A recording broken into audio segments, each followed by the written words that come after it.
Hello, friends. I welcome you all to our first session today in spoken English. English, being an international language, is a demand of today's world, isn't it?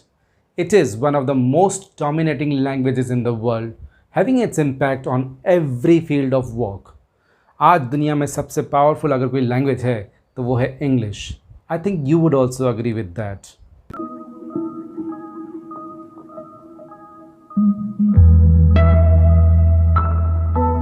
The basis of every relationship is communication, and English has become a window to global communication.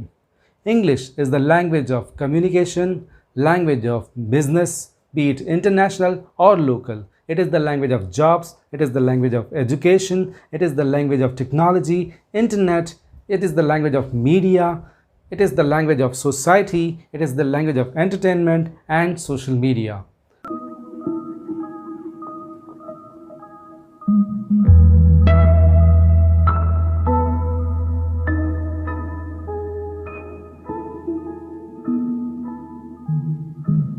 Almost everywhere, undoubtedly, English plays a much greater role in the world today that it is inevitable for people to ignore it fully. आज की competitive as में किसी भी सफल इंसान के लिए English सीखना, समझना और फ्लुएंटली बोल पाना बहुत ज़रूरी है.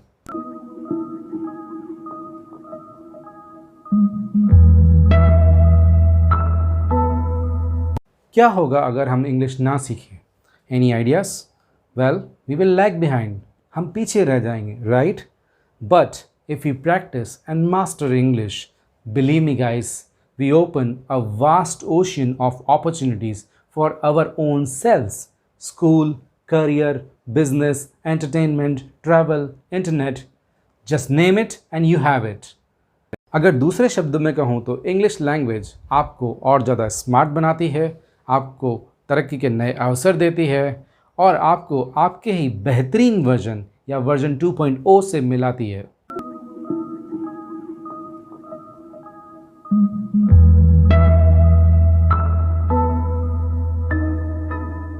बट दोस्तों, क्या आपने कभी सोचा है कि हमारे लिए इंग्लिश बोल पाना इतना डिफ़िकल्ट क्यों है, जबकि आई एम श्योर हम में से कई सारे लोगों ने इंग्लिश 8 से 10 साल तक तो पढ़ी ही होगी, राइट?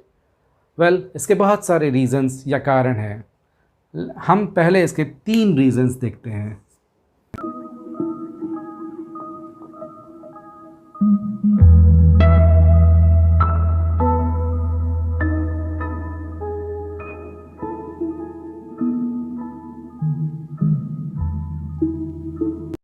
फर्स्ट, सबसे बड़ा और इम्पैक्टफुल रीज़न तो ये है कि इंडिया में इंग्लिश को एक लैंग्वेज नहीं, सब्जेक्ट समझा जाता है. और इंग्लिश लैंग्वेज जब सब्जेक्ट मानी जाती है तो उसे ना सीरियसली सीखा जाता है, ना ही सीरियसली सिखाया जाता है.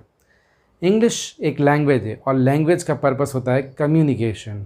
जब इसे सब्जेक्ट माना जाता है तो इसे कम्युनिकेशन के लिए नहीं, सिर्फ पास होने के लिए पढ़ा जाता है. नाउ सेकंड, दूसरी बड़ी प्रॉब्लम है रिटन इंग्लिश और स्पोकन इंग्लिश के बीच का difference. Let me explain that. Let's suppose in our Hindi language, जैसे हम बोलें क से कबूतर,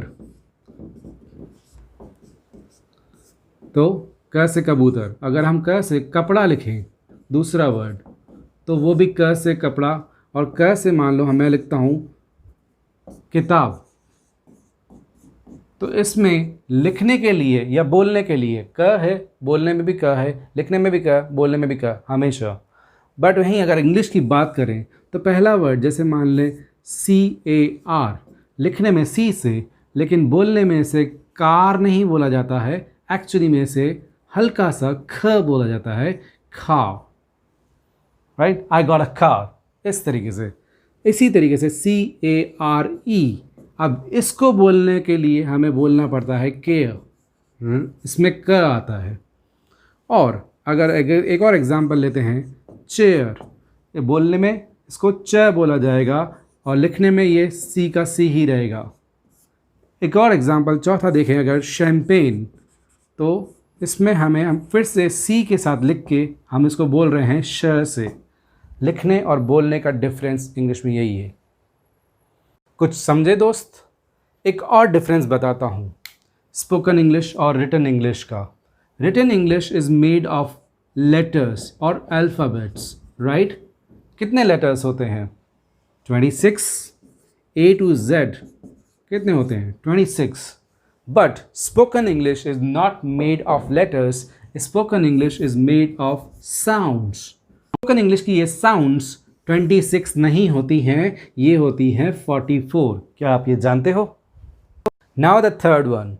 And the third important reason is the lack of practice or lack of proper learning environment. दोस्तों, इंग्लिश स्पीकिंग स्कूल के उस एक सिंपल से एक लेक्चर तक ही लिमिटेड रह जाती है। बाकी ऑल टाइम, चाहे वो स्कूल में या घर में या कहीं भी, हम सिर्फ अपनी ही नेटिव लैंग्वेज, चाहे वो हिंदी हो, गुजराती हो, मराठी हो, वही बोलते सुनते हैं। इंग्लिश कभी प्रैक्टिस नहीं। इन 3 रीजंस के अलावा फ्रेंड्स, कुछ और रीजंस हैं, जैसे कि शाइनेस, शर्म या फियर ऑफ मेकिंग मिस्टेक्स, या इनके जैसे दूसरे फैक्टर्स वो भी जिम्मेदार हैं।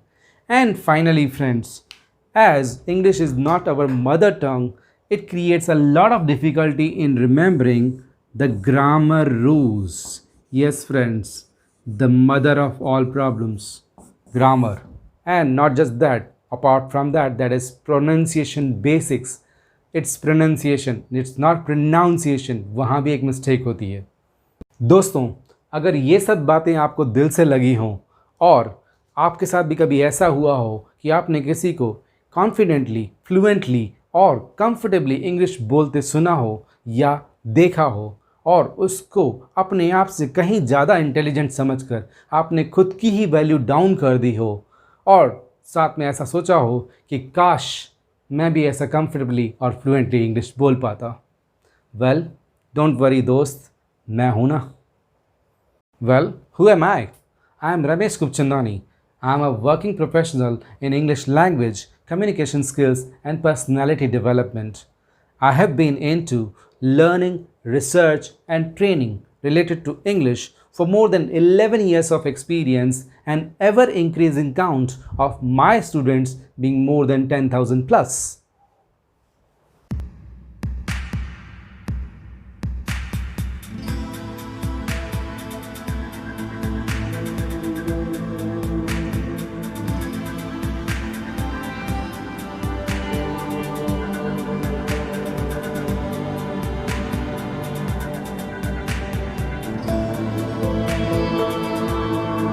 And friends, I have made this spoken English course for you, for him, for her and for everyone who wants to learn English. और दोस्तों, इस कोर्स से न सिर्फ आप इंग्लिश बोलना सीखोगे बल्कि इंग्लिश बोलोगे भी। That's my guarantee. Today, in our very first session online, I have brought you 3 very basic but truly important tips to guide you on your path of learning. So, here we go. The first one is belief.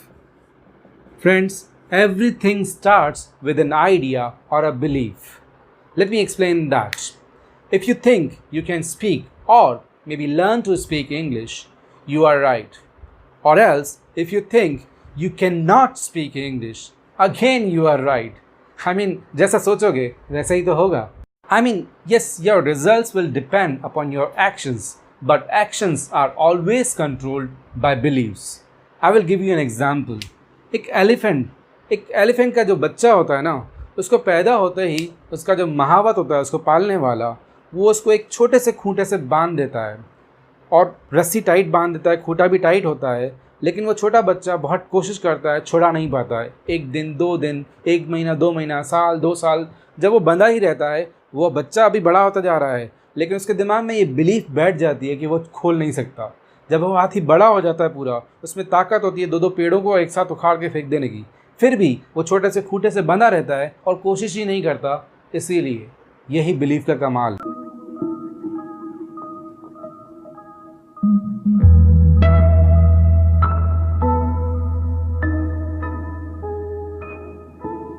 Friends, the very first and the most crucial point is to believe and strongly register in your mind that you are going to speak English, period.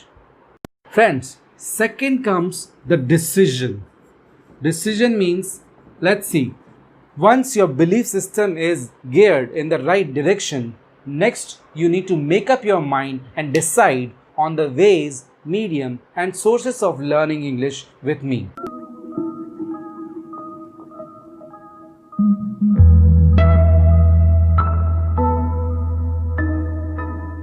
एक point यहाँ मैं फिर से clear करूँगा, क्योंकि English एक subject नहीं language है, तो आपको इसे सीखने के लिए सिर्फ बोलना ही सीखना नहीं है, उसके साथ में रीडिंग, लिसनिंग एंड राइटिंग को भी इनकॉर्पोरेट करना होगा. When you mix all these skills together, this is called integrated approach. Friends, जैसे जैसे कोर्स में हम आगे बढ़ेंगे, I will give you all possible options and solutions to these choices. And depending on your own current level of English, your own interest behind learning English, you can choose any of them or make any combinations as per your own judgment. Third comes the commitment. अभी commitment क्या होता है? I will explain to you, don't worry. दोस्तों, सिर्फ सोच लेने से अगर सब कुछ मिल जाता तो दुनिया में आज हर इंसान राजा होता, right? Wishing is not commitment. Commitment is the daily, repetitious discipline and small little choices we make every day. Small little choices जैसे आज मैं 2 घंटे पढ़ाई करूँगा, 2 घंटे खेलूँगा नहीं, या आज मैं खाना नहीं खा के 1 घंटा जॉगिंग करूँगा. ये जो छोटी छोटी चॉइसेस है ना, यही कमिटमेंट होते हैं.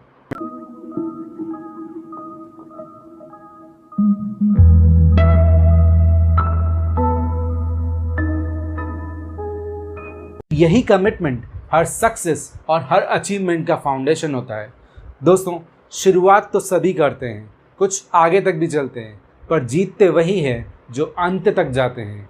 In other words, winners are those who don't quit. यही पाथ आपको पूरा करना है. सिंपल.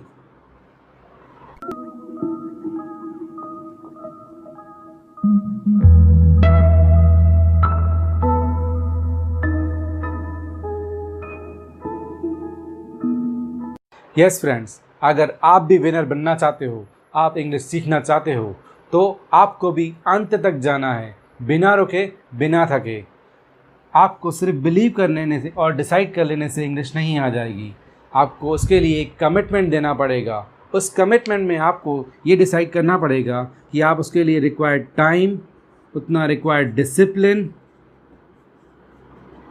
और उसके लिए जितना भी हार्ड वर्क लगे वो आप करोगे और कंटिन्यूअसली करते रहोगे. और अब फ्रेंड्स, आज के सेशन को एंड करने से पहले मेरे पास है आपके लिए 2 surprises. First is the very small but very basic test, और ये टेस्ट का लिंक आपको मेरे वीडियो के डिस्क्रिप्शन में मिलेगा. सो जल्दी से उसे ओपन करो, फिनिश करो और मुझे व्हाट्सएप करो. In my second surprise you will get the links to couple of more videos. The videos of the easiest and proven tips and tricks to learn English. ये लिंक्स आपको YouTube की तरफ से मेरे वीडियो की and screen पे और मेरी तरफ से इस वीडियो के डिस्क्रिप्शन में मिलेंगे. So, see you again guys. Till then, enjoy learning and God bless you all.